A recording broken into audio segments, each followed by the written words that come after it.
Mari lihat, ini adalah permukaan meja batu kuarza yang telah digunakan selama 5 tahun. Jika diperhatikan dengan teliti, terdapat banyak kesan kotoran, kekuningan dan juga tumpukan hitam di permukaannya. Batu jenis ini, selepas digunakan dalam jangka masa panjang, sangat mudah menyerap kotoran dan berubah warna.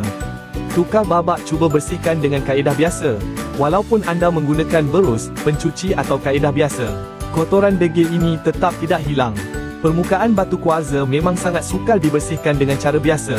Dalam kes-kes yang susah seperti ini, cubalah krim pembersih minyak kelapa khas ini. Dulu anda mungkin buntu, tapi kini ada penyelesaian berkesan. Bukan sahaja membersihkan permukaan batu, malah menjadi musuh utama dasar periuk yang hangus lama tak tertanggal. Dasar periuk hangus, periuk keluli tahan karat, kuali besi. Paip air berkarat, kesan logam berkapur. Lantai kekuningan, kotoran lama yang degil. Sink, dapur gas, penapis asap berminyak. Permukaan batu, jubin dinding dapur, tombol pintu, dan semua barangan logam lain. Cuma buka penutup, taburkan sedikit krim ke atas kotoran. Guna kain atau span dan gosok perlahan. Kotoran akan menjadi lembut dan mudah dilap bersih. Semuanya akan kembali berkilat seperti baru. Sama ada batu marmar, batu kuarza atau granit. Semuanya boleh digunakan dengan produk ini. Selain membersih, ia juga boleh menggilap dan menjaga permukaan batu. Formula dengan minyak kelapa asli, selamat untuk kulit tangan, tidak merosakkan permukaan. Bahan aktif kuat memecah plak kotoran, melarutkan minyak, hilangkan kekotoran dengan cepat.